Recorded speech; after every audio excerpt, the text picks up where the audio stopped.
लेकिन अब मेहमानों का रुख कर लेते हैं। कुछ और मेहमान भी हमारे साथ जुड़ गए हैं। डॉक्टर राजेश पारिक जसलोक हॉस्पिटल मुंबई से हमारे साथ जुड़ रहे हैं और साथ ही doctor Anshuman Kumar cancer surgeon Delhi से हमारे साथ जुड़ रहे हैं और डॉक्टर अरविंद कुमार भी बने हुए हैं। राजेश पारिक, डॉक्टर राजेश पारिक, आपका रुख कर लेती हूँ। अब आपको क्या लगता है, ये खतरे की घंटी है और क्या अब हमें जरूरत है इस बात की कि पहले से ही वो तमाम तैयारियां की जाएं ताकि आगे कंट्रोल में रहे सिचुएशन? जी, ये बिल्कुल बहुत बड़ी घंटी है खतरे की। हमको ये नहीं भूलना चाहिए कि 3 साल पहले क्या हुआ था। पहले जो कोविड की वेव आई थी, हमारे यहाँ 3 वेव आई थी, लेकिन जो पहली वेव आई थी वो नवंबर में, यानी बिल्कुल 3 साल पहले चाइना में शुरू हुई थी और वहां से बहुत ही जल्दी फैल गई। लेकिन उसमें और आज में काफी फर्क भी है और फर्क ये है कि अभी हमारे देश में 2 करोड़ वैक्सीन दिए गए हैं।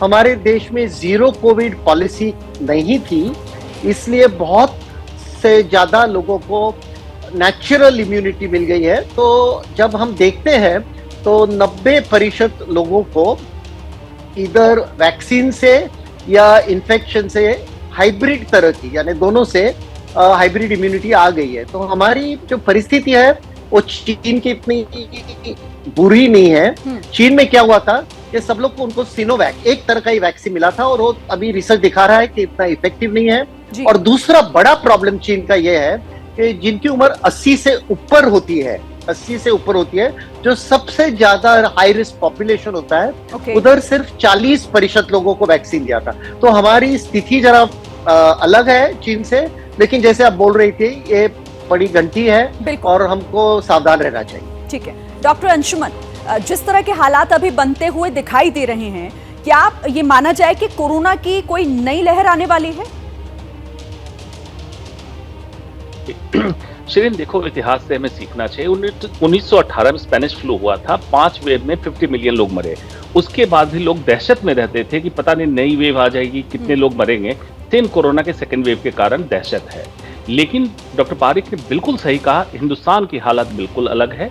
ओमिक्रॉन को हम लोग पूरी तरह, ऑलमोस्ट पूरा कंट्री झेल चुका है।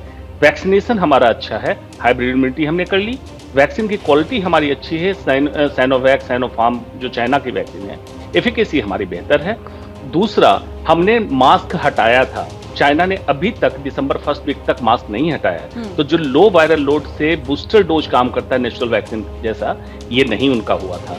अप्रैल 2022 तक उनकी 20% पॉपुलेशन वैक्सीनेट हुई थी। उसके बाद वैक्सीनेट किया 80+ को छोड़ दिया, जिनमें अभी भी मौतें 80+ में ज्यादा हो रही है। हाँ, लेकिन जो ओमिक्रॉन का स्ट्रेन है, अभी तक संक्रामक क्षमता ही उसमें ज्यादा है, मारक क्षमता नहीं आई है, एक्सेप्ट एल्डरली पॉपुलेशन और जो कोमॉर्बिड कंडीशन वाले हैं। इसलिए हमें एहतियात जरूर रखना चाहिए नए स्ट्रेन के लिए।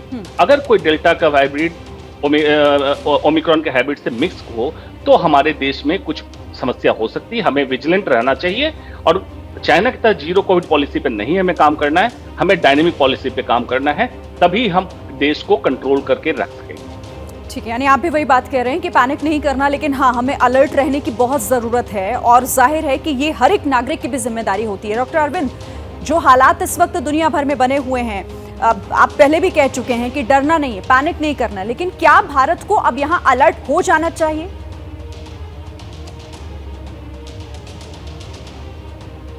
बिल्कुल, हमें इस समय अलर्ट होने की ज़रूरत है और मैं तो एज ए डॉक्टर ये रिक्वेस्ट करूंगा कि जो मास्क वगैरह पिछले 4-6 महीने में हमने हटा दिए थे, शायद स्पेशली जो पब्लिक प्लेसेस जैसे आपने एयरपोर्ट का दिखाया, उन सब जगहों पर सरकार अगर उसको मैंडेटरी ना भी करे, हम नागरिकों का ये कर्तव्य है कि जहां तक संभव हो पब्लिक स्पेस में हम मास्क लगा के जाएं।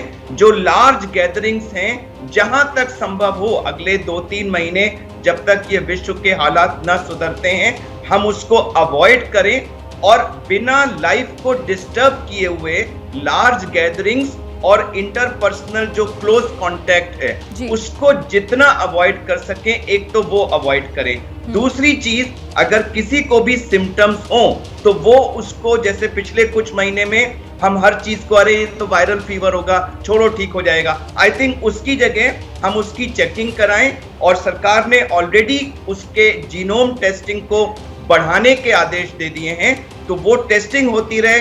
जीनोम सीक्वेंसिंग होती रहे, ताकि हमारी एपिडेमियोलॉजिकल सर्वेलेंस अच्छी रहे कि जो भी कुछ हमारे यहाँ हो रहा है वो किस कैटेगरी का हो रहा है और थ्रेट परसेप्शन कितना है।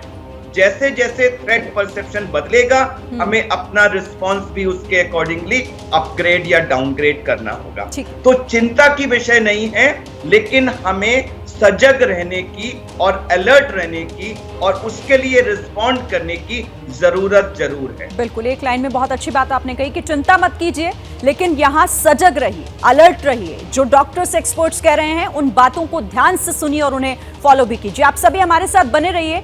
जैसे ही घड़ी का काटा दोपहर 2:30 पे आए, बबीता जी का दिल सास बहू साजिश के लिए मचल जाए। और ये है इनकी बहू, पूरे दिन ऑफिस की टेंशन हो जाए गॉन जब ये करें अपना फेवरेट शो फ्री टाइम पे ऑन। इनकी तरह आप भी देखिए अपना फेवरेट शो अपने टाइम पर और डाउनलोड कीजिए एबीपी लाइव ऐप अपने स्मार्ट टीवी पर।